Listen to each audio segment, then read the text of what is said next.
And we are back. Joining me now is Jill Egizii. She's the author of The Look of Love. Pleasure to have you here today, Jill. Thank you so much, Gregory, for having me. Well, I think you heard this segment before with Amy, and actually you've experienced parental alienation yourself. I have. I am an alienated parent of 4 children and have been for the past 5 years. 5 years. And someday my children will come back to me. I know that. I have hope in that, and wait for that knock on the door. Well, I know that besides trying to deal with your own situation, that you've also become really an activist or a spokesperson for this, or been very active in organizations, and indeed you've written a novel about the subject, which we'll come back to. But what do you say to someone like Amy, who, well, you've been there, done that. What do you tell people in these horrible situations? It's one of those situations where you can actually say, I know what you're going through. And I do it every day, all day long. And some days, by the end of the day, I'm tired and I'm sad. I don't want to be tired and sad, but it's important to listen to people tell their stories because it's meaningful to them to be able to do that. However, I feel that people should remain psychologically and physically healthy in this situation, because if your children do come back, you don't want to be a mess of blubbering sadness. You're kind of destroyed by it. Exactly. So I think it's very important to become very active for yourself, be an advocate for yourself first of all, and what I would tell Amy is to go out there and talk to, even though in her city of Amarillo, Texas, there is that whole network of the good old boy network, the term that she used. That exists everywhere. Amarillo is no different than Illinois. You're from Illinois. I am. So I think what you need to do is step out of your comfort zone and become an advocate for yourself and then for others. And that's exactly what I did. I sat on the couch for about 3 months and was very, very sad that my children had decided to take this avenue, even though it wasn't by their own doing. They were brainwashed, and I understood that. But you always hope that your children, raising them as you did, and my children in a Christian environment with hearts that I knew were good hearts, that they would make the right decision and want both parents in their lives. And truly children do want that, but when they're brainwashed, that kind of goes out the window for a while. Because sometimes it's not just preventing the access, it's actually doing a job on the kids so that exactly. So I decided after 3 months that I would go out and try to help other people through legislative reform, judicial reform, and by just being a spokesperson. I do everything 250%, and that's what I wanted to do in this parental alienation world. So what was the last contact you had with your children? The last contact, I did attend my daughter's high school graduation. As Amy mentioned, she's missed many milestones in her children's lives. Well, mine started when my youngest child was 13, so I missed 8th grade graduation, I missed birthday, 16th birthday party, all of that good stuff. And so my last contact was high school graduation, where she ran away from my parents and I and wouldn't take a picture. And finally my mother just grabbed her arm and said, please take a picture. And she stood there very strong, armed and very mean face, and took a picture. We have that picture. I don't know why we wanted it now that I look back on it, but that was the last contact. And my youngest son and older 2 children were there and didn't, stayed away and didn't want. And when you tried to call them? When I try to call, the 3 older children don't answer the phone. They just let it go to voicemail, and my daughter will pick up, but she hangs up. So.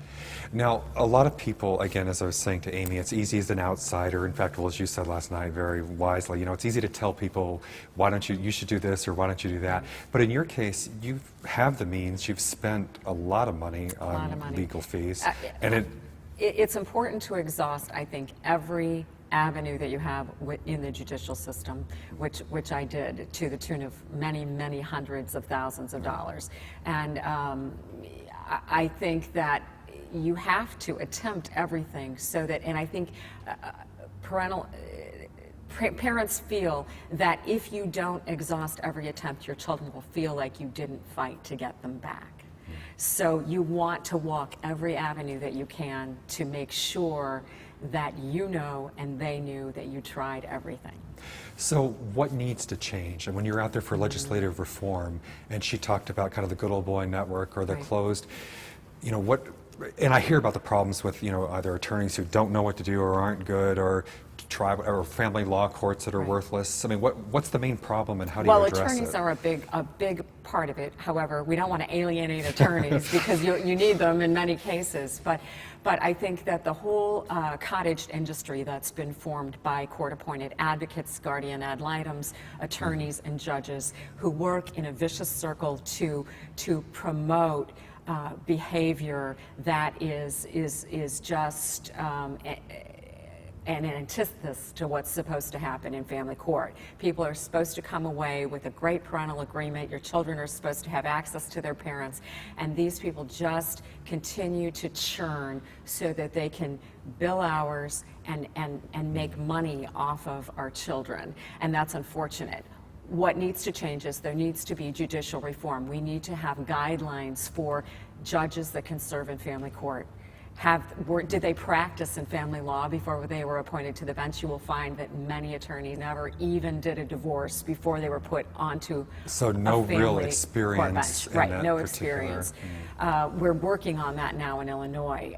Legislative reform is good. And this is something that many people who are watching can do. Someone such as Amy, you can go to your legislator. I grew up in a political family. My father was a legislator my entire life. They're just people. They're not, I think people think they can't approach them. They put their pants on the same way we do, and you can call them. They want to hear from you. They're there as your elected official, and they can introduce bills in legislatures or in your city to help you deal with this kind of thing. So in Illinois, what we're doing right now is revamping Illinois divorce law that hasn't been looked at in 40 years. And we know that the nuclear family now, today, is not what it was in 1950 or 60 or 70. So we have to reevaluate that. People don't even get married today. They don't even I get shouldn't married, say, and but yeah, no, there's no, lots of reasons for that.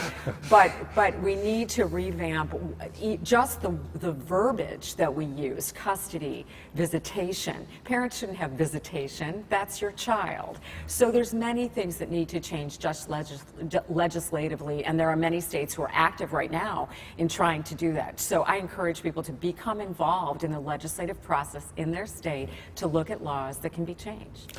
Well, thank you very much, Jill. In our final moment, I did want to mention your book, since you brought Great. this and wrote The Look of Love, which is what, a parental alienation It is story. about our main character, Anna, who walks through her life and has a divorce, a horrible divorce, and her children are taken from her by brainwashing and parental alienation, and it's about that story. And since the book has come out, I've been approached by so many people, specifically women, but men too, who were afraid to speak out, and they say, now we have a voice. Women who don't have their children or a non-custodial parent have a stigma attached to them when they don't have their kids, and these women are coming out now and speaking out and stepping out and know that there are other people like them. Well, and I hope, too, that this show will help.